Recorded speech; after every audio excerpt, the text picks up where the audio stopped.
আজকে আমরা যে সূরা থেকে কথা বলবো এটি কোরআনুল কারীমের ২৯তম পারায় অবস্থিত একটি সূরা। এই সূরার কোনো ছাপার মধ্যে কোনো কোরআনের মধ্যে যেই সূরার নাম তালিকা দেয়া হয়েছে, কোনো জায়গায় সূরাতুদ দাহর বলা হয়েছে, কোনো জায়গায় সূরাতুল ইনসান বলা হয়েছে। ইনসান মানে হলো মানুষ। কেন মানুষকে ইন্ডিকেট করে সূরা আল্লাহ তাআলা নাজিল করলেন? এই সূরার মধ্যে সর্বমোট ৩১টি আয়াত রয়েছে। এই সূরাটি পবিত্র মক্কাতুল মুকাররমায় আল্লাহ তাআলা নাজিল করেছেন। প্রিয় সুধী, আল্লাহ তাআলা চান যে মানুষ কোরআনুল কারীম অধ্যয়ন করে পড়ে মানুষ যেন মানুষ হয়। মানুষ কি হয়? মানুষ যেন মানুষ হয়। গতকালকে রিপোর্টে আমরা দেখলাম যে এই পৃথিবীতে ২০২৪-এর শেষ পর্যন্ত এসে পৃথিবীতে যত জনসংখ্যা এর একটা ক্যালকুলেট দেওয়া হয়েছে। তার পরিসংখ্যানের রিপোর্ট এসেছে ৮০০ কোটি হলো মানুষ। কত কোটি? ৮০০ কোটি মানুষ, তোর মধ্যে ২০০ কোটি হলো মুসলমান। এই যে পরিসংখ্যান, যেই ইনকোয়ারি, এটা হলো জনসংখ্যার। আল্লাহ বলছেন মানুষকে মানুষ করতে হবে। ছাগলের পেট থেকে যে বাচ্চাটি জন্মগ্রহণ করে তারপরেই সে কিন্তু সাথে সাথে লাফালাফি শুরু করে দেয়, সে ছাগল। গরুর গর্ভ থেকে আসলে সেটা গরু, বিড়ালের থেকে আসলে বিড়াল, মাছের থেকে আসলে মাছ। কিন্তু মানুষের গর্ভ থেকে আসলেই সে মানুষ হয় না। মানুষের গর্ভ থেকে আকাশে তাকে দেখা জনসংখ্যা হিসেবে তাকে শনাক্ত করা হয়, সে একজন জনসংখ্যা। আল্লাহ মানুষ বলছেন কাকে? কাকে আল্লাহ মানুষ বলছেন? সবাইকে মানুষ বলা হয়নি। সবাই মানুষের কাতারে না। চোখ থাকলে, নাক থাকলে, মাথা থাকলে, হাত দুইটা পা দুইটা থাকলেই তাকে মানুষ বলা হয় না। সে জনসংখ্যার মধ্যে আছে। কিন্তু মানুষ হতে হলে কিছু ক্যারেক্টার অর্জন করতে হবে, কিছু কোয়ালিটি আপনাকে নিতে হবে। এই কোয়ালিটি আসবে, আপনি মানুষ থেকেও আপনি ফেরেশতাদের থেকেও শ্রেষ্ঠ হয়ে যাবেন। আর এই কোয়ালিটি আপনার মধ্যে আসবে না, আপনি পশুর থেকে আরো নিকৃষ্ট হয়ে যাবেন। নাউজুবিল্লাহ পড়েন। সম্মানিত হাজিরিন, আল্লাহ সুবহানাহু ওয়া তাআলা কোরআনুল কারীমের মধ্যে বলেছেন, লাহুম কুলুবুল লা ইয়াফকাহুনা বিহা ওয়া লাহুম আ'য়ুনুল লা ইউবসিরুনা বিহা ওয়া লাহুম আযানুল লা ইয়াসমাউনা বিহা উলাইকা কাল আনআম বাল হুম আযাল। এই আয়াতের মধ্যে আমাদের আল্লাহ সুবহানাহু ওয়া তাআলা যে গুরুত্বপূর্ণ মেসেজ আমাদেরকে দিলেন, যে তথ্য আমাদেরকে জানালেন, সেটা হলো লাহুম কুলুবুল লা ইয়াফকাহুনা বিহা। কলব থাকবে, অন্তর থাকবে ঠিক, কিন্তু বুঝবে না কোরআনের কথাগুলো, সত্যের কথা বুঝবে না। উনি যেই দল করেন, যেই মত করেন সেটাই ঠিক, সেটাই রাইট মনে করবে। অথচ কোরআনুল কারীমের মধ্যে কোন বিষয়টা ইঙ্গিত করা হয়েছে, এই দোষটা যদি আমার নিজের থেকে থাকে ছেড়ে দিতে হবে, আমার দলের যদি থেকে থাকে দল পরিশুদ্ধ করতে হবে, পরিশুদ্ধ করার সুযোগ না থাকলে দল ত্যাগ করে ছেড়ে দিতে হবে। এখানে আল্লাহ বলেছেন লাহুম কুলুবুল লা ইয়াফকাহুনা বিহা। অন্তর থাকার পরেও বোঝে না, একবার না, ১০০ বার না, ১০০০ বার বলার পরেও, ১০০০ বার বলার পরেও কিছু মানুষ এমন থাকে যারা বোঝে না, যাদের বুঝে আসে না যে হুজুর আপনি কি বলেন, আমার কিছুই বুঝে আসে না। ভাই কি বলেন, আপনার কথা আমার হৃদয়ে আসে না, আমার অনুভব হয় না, আমার বুঝে মিলেই না। এমন কিছু মানুষ আছে কিনা বলেন? আল্লাহ বলছেন যদি আপনার বুঝে না মিলে, কোরআনের কথাগুলো, কোরআনের ব্যাখ্যাগুলো, কোরআনের তাফসীরগুলো যদি আপনার বুঝে না আসে, আপনি শুধুমাত্র বারবার বলেন যে কি বলেন কিছুই বুঝি না, কি ব্যাখ্যা করেন আমার বুঝে আসে না, আমার বুঝে মিল ধরে না, এভাবে যদি আপনি বলতে থাকেন, এটা হলো একটা কথা। দ্বিতীয় আল্লাহ বলেছেন ওয়ালাহুম আ'য়ুনুল লা ইউবসিরুনা বিহা। তাদের চক্ষু থাকবে তারপরেও দেখবে না। চক্ষু থাকার পরেও, চোখে দেখার পরেও কি হয়েছে, কি করেছে, এত কিছু দেখার পরেও বলে আগেই ভালো ছিলাম, যেমন ছিল তেমনই ভালো ছিলাম। এত হাজারো লক্ষ কত ঘটনা, কত ইতিহাস দেখার পরেও যাদের চোখে আসে না, চোখে দেখার পরেও যারা চোখ দিয়ে বোঝে না। ওয়ালাহুম আযানুল লা ইয়াসমাউনা বিহা। কানের মধ্যে বারবার সাউন্ড যায়, শব্দ যায়, কোরআনের কথা যায়, কোরআনের কথাগুলো কানের মধ্যে গেঁথে যায়। এরপরেও তিনি বলেন যে কি বলেন আমার আসলে কানে শুনি না। কান থাকার পরেও যারা শুনবে না, শোনা মানে হলো এই শোনার পরে হৃদয়ে আসবে না।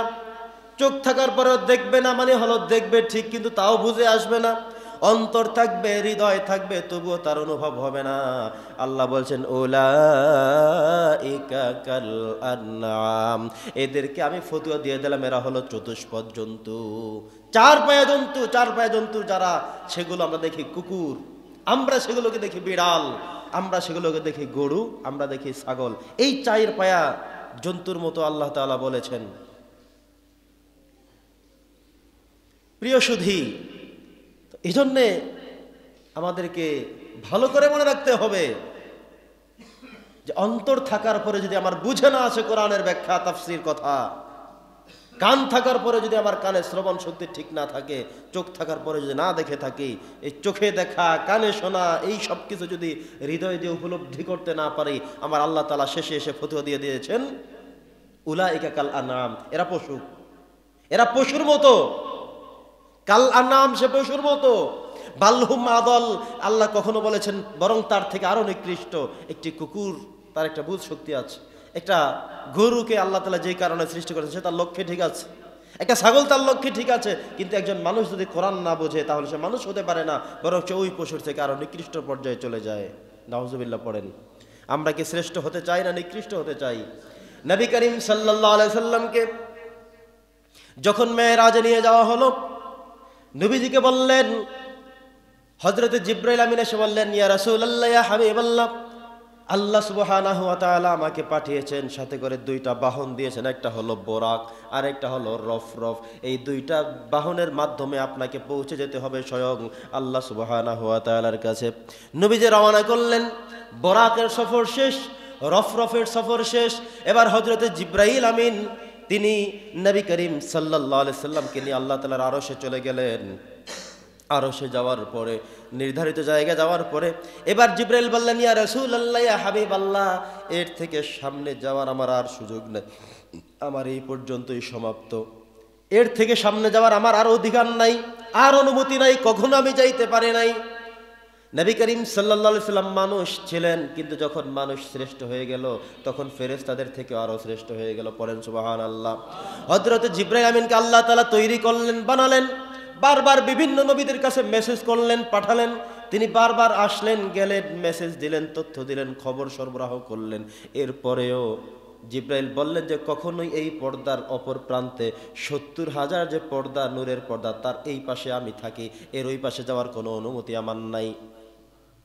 তিনি এই প্রান্ত থেকেই থাকেন, এই প্রান্তে তিনি বসেন, দাঁড়ান, আল্লাহ কথা বলেন, মেসেজ করেন, অর্ডার করেন, সে অর্ডার তিনি ফলো করেন, পালন করেন, নেমে আসেন পৃথিবীতে, আবার চলে যান আল্লাহর কাছে। এভাবেই তিনি তার কার্যক্রম পরিচালনা করেন। কিন্তু যেদিন নবী করিম সাল্লাল্লাহু আলাইহি সাল্লামকে মেরাজে নিয়ে আসলেন, ওনার আগে আর কেউ মেরাজে আসে নাই, আল্লাহর আরশে ওঠে নাই। এই প্রথম পৃথিবীর জমিন থেকে একমাত্র ব্যক্তি, একমাত্র নবী, একমাত্র রাসূল, যিনি সর্বশেষ এবং সর্বশ্রেষ্ঠ রাসূল, তিনি আল্লাহর আরশে চলে গেলেন। এবার জিবরাইল বললেন, ইয়া রাসূলুল্লাহ, ইয়া হাবিবাল্লাহ, আমার সীমানা এই পর্যন্ত, এরপরে যাবার আমার আর সুযোগ নাই। আল্লাহ আমাকে বলেছেন যেন আপনাকে আস্তে করে ভিতরে আমি পাঠিয়ে দেই। ইয়া রাসূলুল্লাহ, আপনি ভিতরে যান, আমি আর যেতে পারবো না, কখনো যেতে পারি নাই, কখনো যেতে পারবো না, এটাই আমার জন্য আইন। বলি সুবহানাল্লাহ। মানুষ যখন শ্রেষ্ঠত্বের কাতারে যায় তখন ফেরেশতাদের সম্মানকে, ইজ্জতকে আরো ছাড়িয়ে যায়। সুবহানাল্লাহ। আমি আরেকদিন মনে হয় বলেছিলাম, ফেরেশতারা এত আমল করে, এত কিছু তারা করে দৈনিক, প্রতিনিয়ত, প্রতি সময়ে। কোন ফেরেশতাদেরকে আল্লাহ তাআলা এমন করে তৈরি করেছেন, কোন ফেরেশতা সৃষ্টির শুরু থেকে শুরু করে আজকে পর্যন্ত রুকু দিয়ে আছেন, আর আল্লাহর উদ্দেশ্যে শুধু পড়ছেন সুবহানা রাব্বিয়াল আযীম, আযীম, আযীম পড়ে যাচ্ছেন। কোন কোন ফেরেশতা সৃষ্টি জগতের শুরু থেকে আজও পর্যন্ত সিজদার মধ্যে শুধু পড়ছেন সুবহানা রাব্বিয়াল আলা। এমন কোনো সময় নাই, এমন কোনো মুহূর্ত নাই যখন কোনো না কোনো ফেরেশতা দাঁড়ানো, রুকু, সিজদা, এই অবস্থা আল্লাহ তাসবিহ শুধু পড়ছেন। আল্লাহ যখন বলছেন ফেরেশতা আমি মানুষ পৃথিবীতে বাড়াইতেছি, পৃথিবীতে মানুষ আমি পাঠাচ্ছি, সিদ্ধান্ত হয়ে গেছে, ফেরেশতারা তখন সেই কথাই বলেছিল, নাহনু নুসাব্বিহু বিহামদিক ওয়া নুকদ্দিসু লাক, আমরা তো আপনার সার্বক্ষণিক তাসবিহ পড়তেই আছি, সুবহানা রাব্বিল আলা পড়ি, আযীম পড়ি, আল্লাহু আকবার পড়ি, সব তো আমরা পড়ছি। ওয়া নুকদ্দিসু লাক, আপনার পবিত্রতাও তো বর্ণনা করি, সুবহানাকাল্লাহুম্মা ওয়া বিহামদিকা, সেটাও তো করি। ওয়া নাহনু নুসাব্বিহু বিহামদিক ওয়া নুকদ্দিসু লাক, আমরা আপনার প্রশংসা করি, তাসবিহ পড়ি, পবিত্রতা বর্ণনা করি, সব তো আমরা করছি, কেন আবার মানুষ পাঠানো লাগবে? আল্লাহ বলছেন পাঠাবো, সিদ্ধান্ত আমার, আমার সিদ্ধান্ত আমি বাস্তবায়নকারী। তোমাদেরকে অবহিত করে রাখলাম, এবং সেই মানুষের খাদেম হবে তোমরা ফেরেশতারা। সুবহানাল্লাহ। তার মানে হলো আমরা মানুষ, এই মানুষ যখন শ্রেষ্ঠত্বের কাতারে চলে যায়, তার চরিত্র আখলাক ঠিক করতে পারবে, তখন ফেরেশতাদের যতটুকু সম্মান ইজ্জত আছে তার থেকে আরো অগ্রসর হয়ে সামনে চলে যাবে। সুবহানাল্লাহ। তার মানে হলো জ্বলন্ত প্রমাণ। জিবরাইল আমিন বললেন যে সমস্ত ফেরেশতাদের মধ্যে আল্লাহ তাআলা যত ফেরেশতা পৃথিবীতে সৃষ্টি করেছেন আল্লাহ ভালো জানেন, কেউ জানে না। পৃথিবীতে কত মানুষ আসছে, কত মানুষ এখন আছে, কত মানুষ আসবে কিয়ামত পর্যন্ত, আমরা কি কেউ জানি? কোনো আদমশুমারি, জনশুমারি, কোনো রিপোর্ট, কোনো কি কাজ হবে? হবে না। এই যে মনে করেন জনশুমারি বা আদমশুমারি যে রিপোর্ট শুরু হয়, এই রিপোর্ট করতে করতে করতে করতে এই ফাঁকে শেষ পর্যন্ত এসে এই ফাঁকে কিছু লোক মারা গেছে, কিছু জন্মগ্রহণ করছে। প্রতিনিয়তই তো জন্মগ্রহণ করে, ঠিক কিনা বলেন? তাহলে দিন শেষে একটা রিপোর্ট তারা তৈরি করে ঠিক, কিন্তু সেটা কি অ্যাকুরেট হয়েছে বলার কোনো সুযোগ আছে? নাই। কিন্তু আল্লাহ তো জানেন কিয়ামত পর্যন্ত কত মানুষ আসবে, এখন কত মানুষ আছে, ফেরেশতাদের সৃষ্টির সংখ্যা কত, এটা শুধুমাত্র আল্লাহ জানেন, আর কেউ জানেন না। তো এই যে ফেরেশতা যারা, সমস্ত ফেরেশতাদের মধ্যে শ্রেষ্ঠ ফেরেশতার নাম কি? হযরত জিবরাইল। কি নাম বলেন? যাকে আল্লাহ তাআলা 4 জনের মধ্যে শ্রেষ্ঠ 4 জন বাছাই করে, সেখান থেকে ওনাকে আলাদা স্পেশাল করে যে জিবরাইল তোমাকে আমার মূল সহযোগী, তোমাকে আমি বানিয়েছি, তোমাকে আমি যা বলবো তুমি তাই করবে, তবে তোমার সীমানা এর ওই পাশে থাকবে, এই পাশে আসতে পারবে না। আমি তোমাকে আমার পিএস হিসেবে রাখলাম, তোমাকে অর্ডার যখন করব যা করব তাই করবে। এবার হযরত জিবরাইল আমিনকে আল্লাহ সুবহানাহু ওয়া তাআলা খাটালেন। পৃথিবীর শুরু থেকে যত নবী এবং রাসূল ছিলেন, প্রত্যেক নবী রাসূলদের কাছে বার্তা, ওহী, আসা যাওয়া সবকিছু তিনিই করেছেন। সুবহানাল্লাহ পড়েন। এই জিবরাইলও বললেন যে ইয়া রাসূলুল্লাহ, আজকে এই সীমানার সামনে আমার যাওয়ার অনুমতি নাই, সুযোগ নাই, কারণ আমি এই পর্যন্ত সীমাবদ্ধ। তাহলে বোঝা গেল যে একজন মানুষের মধ্যে একজন নবী হলেন, রাসূল হলেন, শ্রেষ্ঠ হলেন, তিনি ফেরেশতা জিবরাইল যে সবচেয়ে শ্রেষ্ঠ, তাকে ছাড়িয়ে ভিতরে গিয়ে স্বয়ং আল্লাহর সামনে বসে তিনি অভিবাদন জানান, আত্তাহিয়াতু লিল্লাহি ওয়াস সালাওয়াতু ওয়াত তাইয়্যিবাত। আল্লাহ বললেন আসসালামু আলাইকা আইয়ুহান নাবিয়্যু ওয়া রাহমাতুল্লাহি ওয়া বারাকাতুহু। সুবহানাল্লাহ পড়েন। আরো ভিতরে চলে গেলেন। আবার আল্লাহ তাআলা এখানে বলেছেন মানুষদের মধ্যে যে মানুষগুলো আল্লাহকে মানবে না, যে মানুষ হবে না, জনসংখ্যা থেকে, জনশুমারি থেকে যে নিজেকে মানুষ হিসেবে সাব্যস্ত করতে পারবে না, সে পশুর থেকেও নিকৃষ্ট। লাহুম কুলুবুল লা ইয়াফকাহুনা বিহা, কলব থাকবে ঠিক, বলবে বুঝি না আমি। ওয়ালাহুম আয়ুনুল লা ইউবসিরুনা বিহা, চক্ষু থাকবে কিন্তু দেখবে না, সঠিকটা দেখবে না। ওয়ালাহুম আযানুল লা ইয়াসমাউনা বিহা, কান আছে ঠিক, যত ওয়াজ শুনে এখানে শুনবে, এখানে বের হয়ে যাবে, ভিতরে কোনো সেভ রাখবে না, জমা রাখবে না, আমল করার জন্য কোনো কাজ তার আসবে না। যদি এমন হয়ে যায়, আল্লাহ বলছেন, ফতোয়া দিয়েছেন আয়াত এই কথা তিনটার শেষে, যে উলাইকা কাল আনআম, সে তো শুধু পশুর মতো, সে পশুর মতো, 4 পায়া চতুষ্পদ জন্তুর মতো, যে শুধুমাত্র খায় দায় ফুর্তি করে এই পর্যন্ত বোঝে, এর থেকে বেশি আর বোঝে না, সে পশুর মতো। এটুক বলে আল্লাহ তারপরও থামেনি, বরং এরপরে ভয়ঙ্কর মাসালা, বালহুম আদল, বরং সে এর চেয়ে আরো নিকৃষ্ট। একটা পশুর তো একটা সীমা রেখা আছে। সম্মানিত সুধী, লক্ষ্য করে দেখুন, মানুষদের মধ্যে আমাদের কিছু অমানুষ এমন আছে যারা একজন মানুষ আরেকজন মানুষকে হত্যা করে মেরে ফেলে, আছে না নাই? কথা বলেন। এই আয়াতের তাফসিরে মুফাসসিররা যে কথাগুলো, বক্তব্যগুলো তুলে ধরেছেন, যে একজন মানুষকে পশুর থেকে নিকৃষ্ট কেন বলা হলো, কি হয়েছে এমন মানুষের মধ্যে, কি আছে এমন পশুর মধ্যে, আসুন আমরা একটু জাস্টিফাই করে দেখি। একজন মানুষ আরেকজন মানুষকে মেরে ফেলে, মারে কিনা? গুলি করে মেরেছে, দেখেছেন আপনারা? গুলি করে পাখির মতো মতো করে মানুষগুলো ফেলে দিচ্ছে, সামান্য কোনো দয়া ভিতরে নাই। আপনি কি কখনো বলতে পারবেন যে 3-4টা গরু মিলে আরেকটা গরুকে একেবারে মেরে ফেলে দিয়েছে? 4-5টা কুকুর মিলে একটা কুকুরকে কামড়াকামড়ি করেছে, মারামারি করেছে, কিন্তু 10-20টা কুকুর মিলে একটা কুকুরকে একেবারে কামড়ে মেরে রাস্তার পাশে ফেলে দিয়েছে? এমন কি নজির কখনো আপনারা পেয়েছেন? কামড়াকামড়ি, মারামারি, 2 মিনিট পর আবার যার যার মতো সে চলে গেছে, ঠিক কিনা বলেন? ছাগলের মধ্যে কি এমন আছে?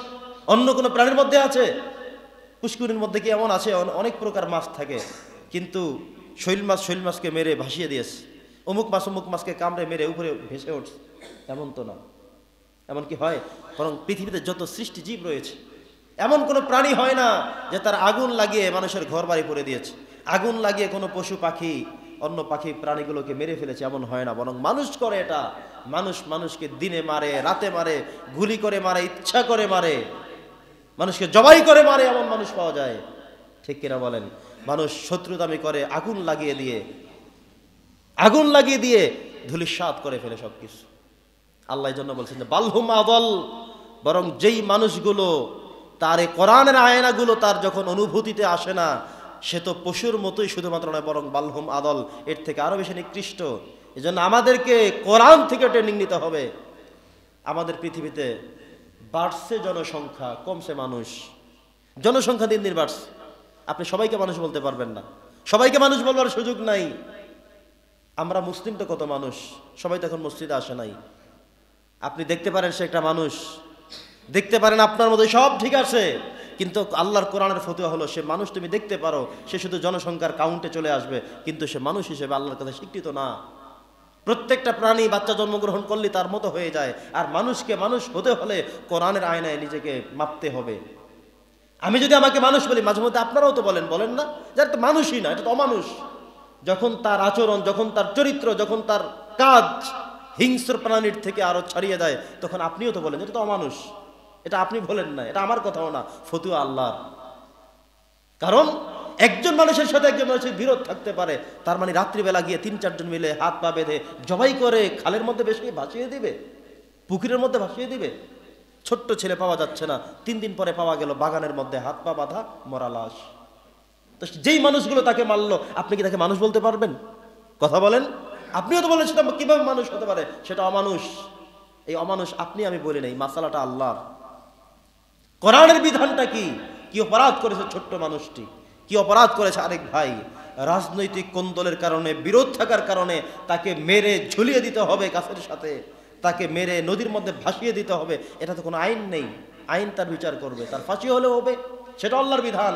কিন্তু আপনি নিজের হাতে আইন নিয়ে মেরে ঝুলিয়ে দিবেন, ছুরি হাতের মধ্যে নিয়ে জবাই করে মানুষ মেরে ফেলবেন। আল্লাহ তাআলা তো আপনাকেও মানুষ বলেছেন, এই মানুষগুলোকেও মানুষ বলেছেন। তো আমরা যেটা দেখি, দিন দিন বাড়ছে জনসংখ্যা কিন্তু কমছে মানুষ। দিন দিন মনে হয় যে আমাদের মানবতা হারিয়ে যাচ্ছে। মাঝে মধ্যে এমন দেখি যে এই মানুষকে বড়ই যত্ন করে, বড়ই স্বপ্ন নিয়ে আমি পৃথিবীতে পাঠিয়েছি। কেন? ইন্নী জাইলুন ফিল আরদি খলিফা। তারা পৃথিবীর জমিনে খলিফাগিরি করবে, তারা প্রতিনিধিত্ব করবে আমি আল্লাহর। কোরআনের বিধানগুলো বাস্তবায়ন করবে, এই স্বপ্ন আল্লাহর, এই লক্ষ্য আল্লাহর, এই টার্গেট আল্লাহর।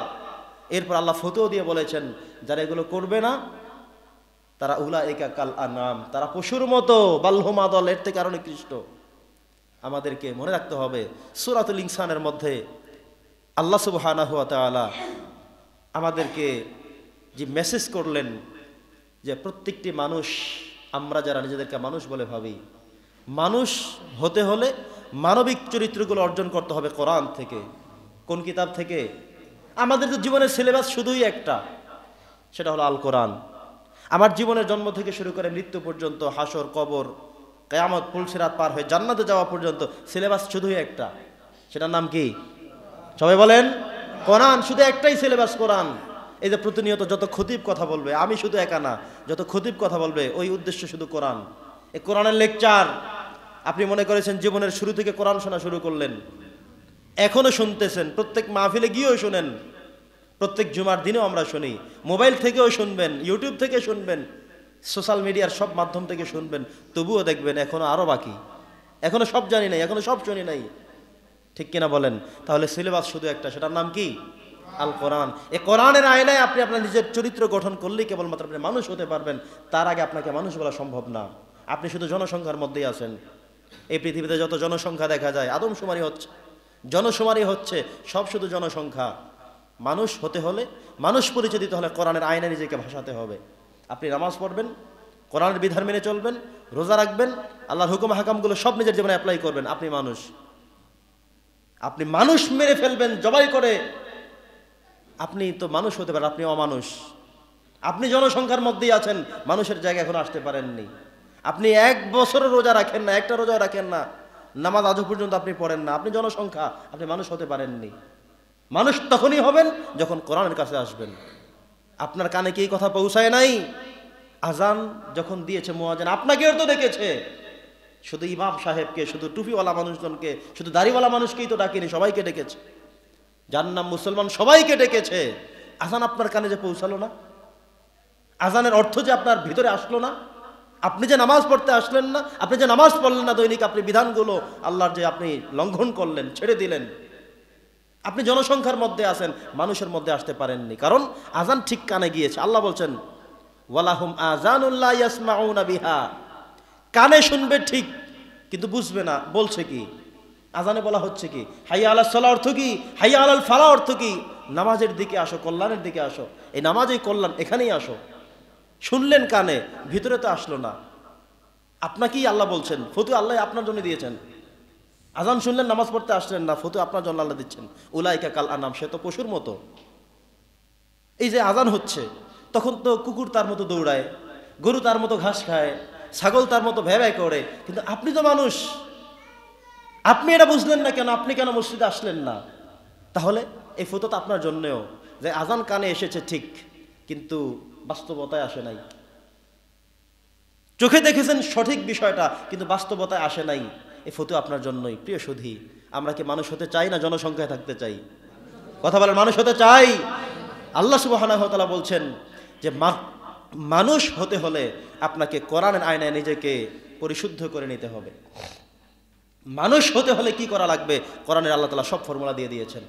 বলেছিলাম শুরুতে, পশুর থেকে জন্মগ্রহণ করলে পশু হওয়া যায়, কিন্তু মানুষের থেকে জন্মগ্রহণ করলে মানুষ হিসেবে সাব্যস্ত করা হয়নি। কোরআনেও এই ফতোয়া দিতে পারবেন না, হাদিস থেকেও পারবেন না। আপনি বলতে পারবেন না যে আপনি মানুষ, এই কথা কোরআন সুন্নাহয় বলা হয়নি। দেখতে ঠিক আপনি আমার মতোই, আমি ঠিক আপনার মতোই, সবাই সবার মতোই, দেখতে সবাই মানুষ, কিন্তু আল্লাহ তাআলা আপনাকে মানুষ বলেনি, ওই ব্যক্তিকে মানুষ বলেনি যে কোরআনের আয়না নিজেকে সাজায় না, যে মানুষকে মেরে ফেলতে কুণ্ঠাবোধ করে না, যে আজান শুনবার পরে মসজিদে আশাকে তার প্রয়োজন মনে করে না। আল্লাহ তাকে মানুষ বলেনি।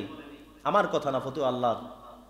আল্লাহ বলছেন চোখে দেখার পরেও ভিতরে গিয়ে ওই দেখাটা পৌঁছায় না। চোখে দেখেছে ঠিক, কিন্তু এরপরে ভিতরে বলে না, এটার মধ্যে সমস্যা, সন্দেহ আছে। কানে শুনে ঠিক, তারপরে বলে না, এটা আমি বিশ্বাস করি না। কথা বোঝেন নাই? তারপরে ওনার ভিতরে সমস্যা। আল্লাহ তাকেই বলছে উলাইকা কাল আনাম, সে পশুর মতো, বালহুম আদাল, তার থেকে আরো নিকৃষ্ট। তাহলে বোঝা গেল কোরআনের আইনে যতক্ষণ পর্যন্ত আমরা নিজেকে সাজাতে না পারবো, ততক্ষণ পর্যন্ত জনসংখ্যায় থেকে যাব, জনশুমারিতে থেকে যাব, ততক্ষণ পর্যন্ত আমি মানুষের কাতারে।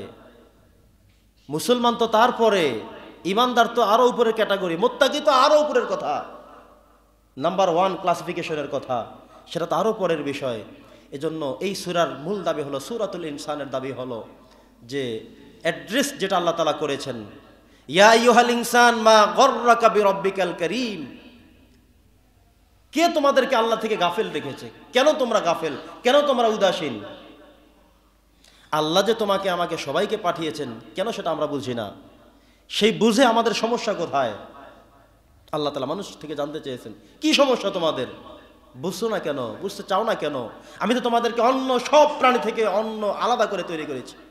তোমাদের সৃষ্টির কথা অন্য কোনো প্রাণীর সাথে কখনোই মিশবে না, এমন করে বানিয়েছি। তোমার প্রত্যেকটা অঙ্গ প্রত্যঙ্গ সেটআপ আমি আল্লাহ তাআলা নিজে যেভাবে চেয়েছি সেভাবে দিয়েছি।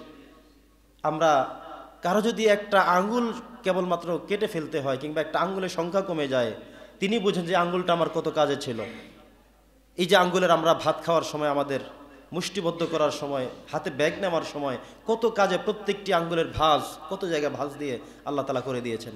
এটা আমরা ভাঁজ করতে পারি, সোজা করতে পারি, বাঁকা করতে পারি, এদিকে মোড়াতে পারি, সব আল্লাহ তাআলা দিয়েছেন। যদি হাতটা সোজা এই থেকে এই পর্যন্ত সবটা একরকমই থাকতো, এই দিকে যদি মধ্যখানে এটা ভাঙা না থাকতো, ভাত খেতেন কিভাবে? একজন আরেকজনকে খাওয়াই দিতে হতো না?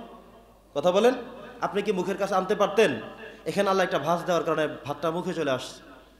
ভাতটা যখন আপনি নিচ্ছেন, আঙ্গুলগুলো যদি এভাবে বাঁকা না হতো, তাহলে আপনি কিভাবে এটা করে আস্তে করে ধরে নিয়ে আসতে পারতেন? কিভাবে আবার এখান দিয়ে মুখে দিয়ে দিতে পারতেন? আমাদের চক্ষু যদি এখানে না দিয়ে অন্য কোথাও দিত, আপনি তো মিল করতে পারতেন না। নাক যদি এখানে না হয় অন্য জায়গায় কোথাও থাকতো, তাহলে কিছু খাবারের জন্য আগে টেস্ট করা লাগতো, যদি এখানে থাকতো টেস্ট করে তারপরে এনে মুখে খাবার। এখন এমন জায়গায় আছে, এমন জায়গায় দিয়েছেন, আপনি যদি নাকে এটা না ধরেও শুরু করে দেন, তারপরেও এটার সাথে সংমিশ্রণে আপনাকে মুখের মধ্যে দেওয়ার পরেও নাক রিপোর্ট করবে খাবারটা ভালো না। অনেক সময় এমন হয় না? আপনার নাকে সামনের থেকে চোখে ধরা পড়ে নাই, নাকে ধরা পড়ে নাই, কিন্তু যখন আপনি জিভের মধ্যে দিয়ে ফেললেন, ভিতরে প্রবেশ করিয়ে ফেললেন, তাৎক্ষণিকভাবে জিভ সহ নাক সব রিপোর্ট সমাপ্ত, মুখ থেকে আমি আবার বের করে নিলাম যে না, এটা খাওয়া যাবে না, পেটে সমস্যা হয়ে যাবে। ঠিক কিনা বলেন? তার মানে হলো, এমন করে আল্লাহ তাআলা করলেন, আপনার চোখে না ধরতে পারে, আপনার নাকে না ধরতে পারে, জিভের মধ্যে দেওয়ার পরে টোটাল সব চলে আসবে একসাথে। তখন নাক রিপোর্ট করবে হ্যাঁ ঠিক আছে, জিভ নাককে প্রশ্ন করবে, সাথে সাথে অ্যাটাক করবে যে ঘটনা কি, তুমি ধরতে পারো না কেন? হ্যাঁ বলবে এবার ঠিক আছে। রিপোর্ট ঠিক আছে, এটা বের করে দাও। সুবহানাল্লাহ। তাৎক্ষণিক আমরা আর খাই না, বের করে দিই। সেটা যত ভালো মানের খাবার হোক, ভালো দামের খাবার হোক, আমি সেটাকে খেয়ে আমার নিজের পেট নষ্ট করতে চাই না, স্বাস্থ্য নষ্ট করতে চাই না। ঠিক কিনা বলেন? তার মানে হলো আল্লাহ তাআলা যে সেটআপটা আমাদেরকে দিয়েছেন, এটা কোনো প্রাণীকে দেয়নি। আপনি দেখবেন একটা কুকুর মরা গরু খাচ্ছে, কাক এসে মরে পচে গিয়েছে সেটা খাচ্ছে, আর আপনি নাক টিপে টিপে দুর্গন্ধে দূর দিয়ে যাচ্ছেন আর বলছেন যে এই পচা গরু, পচা এটা কে ফেলেছে এখানে। ঠিক কিনা বলেন? কিন্তু ওটা তো খাচ্ছে। তাকে এই অনুভূতি শক্তি আল্লাহ দেয়নি যেটা পচা, এটা নষ্ট, এটা দুর্গন্ধ, কারণ সে এটাই খাবার মনে করে, এটাই খাবার। কিন্তু আমার বিবেককে আল্লাহ তাআলা দিয়েছেন, শুধু বিবেককে দিয়েছেন, চোখ দিয়েছেন, নাক দিয়েছেন, জিহ্বা দিয়েছেন। সবগুলো একত্র করলে আপনাকে কোনো পচা, নষ্ট, ভ্রষ্ট কোনো খারাপ জিনিস আপনার ভিতরে প্রবেশ করাতে পারবেন না, সাথে সাথে অর্থ করে বের করে দেবে।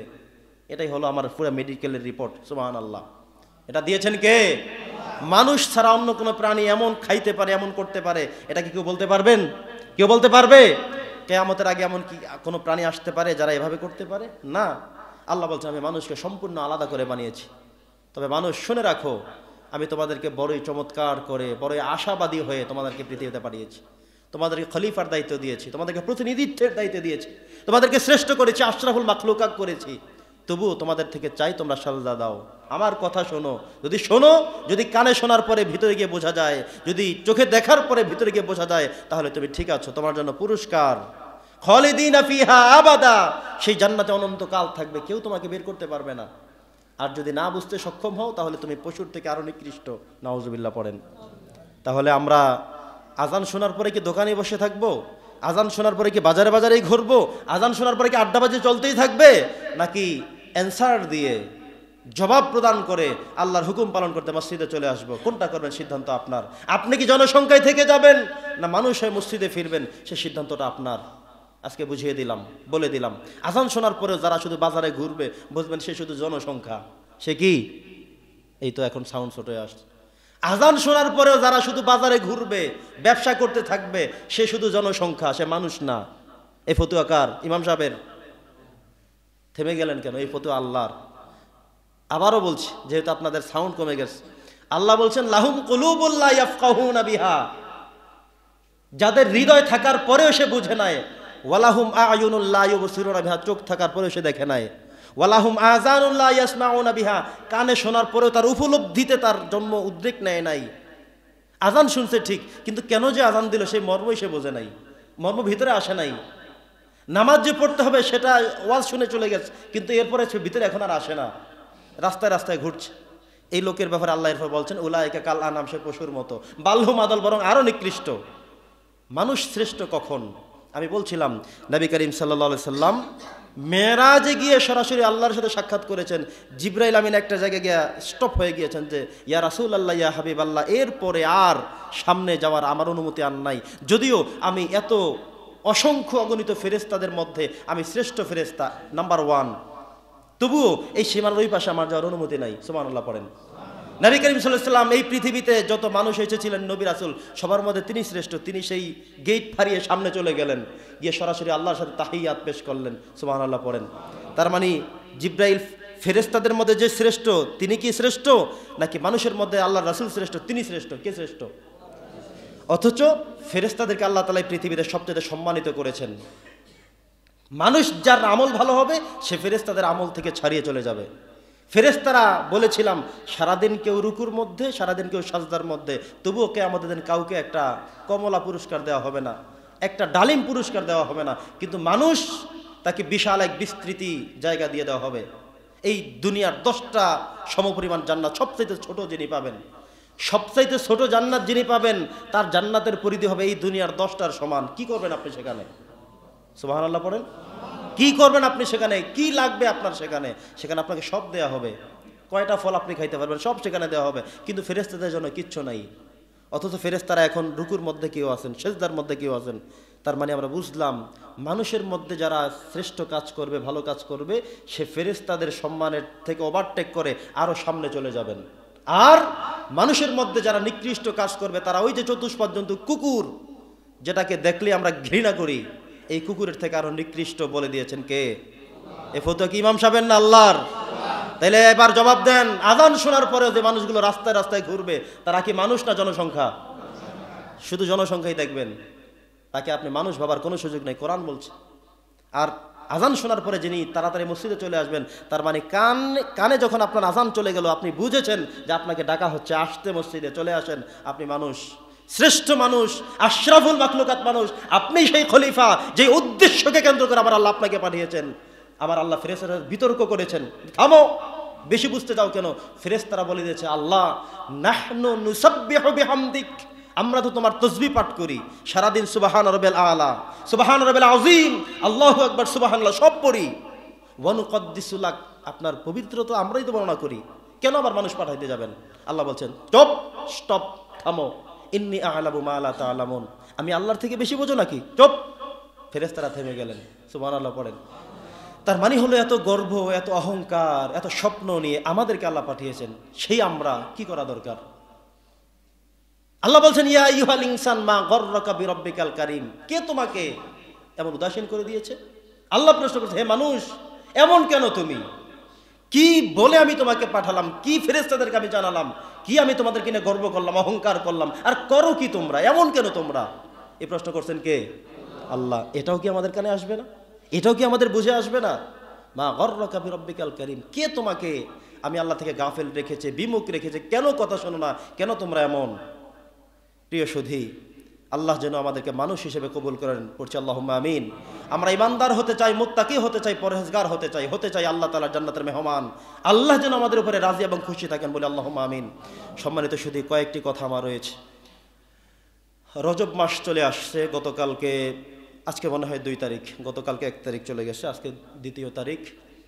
তো রজব মাস আসলেই আমরা রমজান মাসের গন্ধ পাই, ঠিক কিনা বলেন?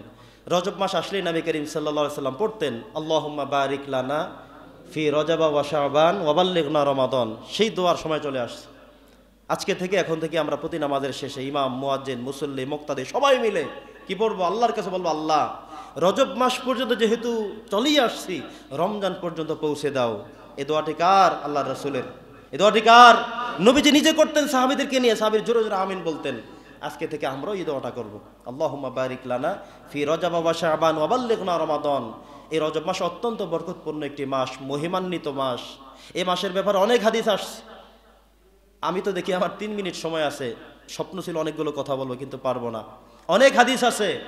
এই রজব মাস অত্যন্ত পবিত্রতম মাস, গুরুত্বপূর্ণ মাস। এই মাস থেকেই, যেহেতু আজকে 2 তারিখ চলে আসছে, আমরা যেন পুরো মাস জুড়ে, এরপরের মাসেও আমরা যেন দোয়া এটাই করতে থাকি। আজকে যেহেতু 2 তারিখ, আর মাত্র 25 দিন পরে চলে আসবে লাইলাতুল মেরাজ। তার 18 দিন পরে চলে আসবে লাইলাতুন নিসফি মিন শাবান, মানে শবে বরাত। তার 15 দিন পরেই চলে আসবে পবিত্র রমজানুল মুবারক। করি আলহামদুলিল্লাহ। আল্লাহ তুমি আমাদের সবাইকে সুস্থতার সাথে, হায়াতের সাথে রমজান পর্যন্ত পৌঁছে দাও, বলে আমিন। প্রিয় সুধী, 2024 সাল তো শেষ হয়ে গেল। গত জুমা পড়িয়েছিলাম গত বছরের শেষ জুমা। আজকের জুমা হলো নতুন বছরের প্রথম জুমা। কারো কি দ্বিমত আছে? আজকে কত তারিখ? 3 তারিখ 2025 সালের। তো আমরা তো আসলে অনেক কথা বলেছিলাম, বিভিন্ন মাহফিল থেকে ওলামায়ে কেরাম অনেক কথা বলেছিল, বিভিন্ন মিম্বার থেকে অনেক কথা বলেছিল। এই যে নতুন বছরকে কেন্দ্র করে আপনাদের ছেলেরা, আমাদের ছোট ভাইয়েরা, দূরে কেন বলবো? অন্য মানুষের কথা কেন বলবো? যারা করে তারা কিন্তু আপনার আমার ছেলে, আপনার ছোট ভাই, এরাই তো নাকি? নাকি তারা অন্য কোনো গ্রহ থেকে আসে, অন্য কোনো দেশ থেকে? না, আমাদেরই তারা। এত কিছু বলার পরেও, এত রিকোয়েস্ট করার পরেও তারা আতশবাজি করেছে, ফানুস পুড়িয়েছে তারা। এটা করে দেখলাম অন্যান্য বছরের থেকে যদিও কম, কিন্তু বাদ যায়নি। তাদের আনন্দ, তাদের উৎসাহ, তাদের উদ্দীপনা থেমে যায়নি। রাষ্ট্রীয়ভাবে প্রত্যেক বছরই বলা হয় এটা কমিয়ে আনতে, থামিয়ে দিতে। যেখানে কোরআন সুন্নাহকে লঙ্ঘন করা হয় সেখানে কখনোই শান্তি আসতে পারে না। এই ফানুস ফুটানো, আতশবাজি করানো, শব্দ করানো, বিকট চিৎকার করা, চেঁচামেচি করা, এর সাথে ইসলাম ও মুসলমানদের কোনো সংস্কৃতি এবং কোনো কালচার নাই। এটি বিধর্মীদের কালচার। আমাদের সন্তানরা সেটাই আমদানি করে এখানে। পাখি যেগুলো, পক্ষীকুল যারা, তাদের কাছে তো আর ক্যালেন্ডার নাই। আছে ক্যালেন্ডার?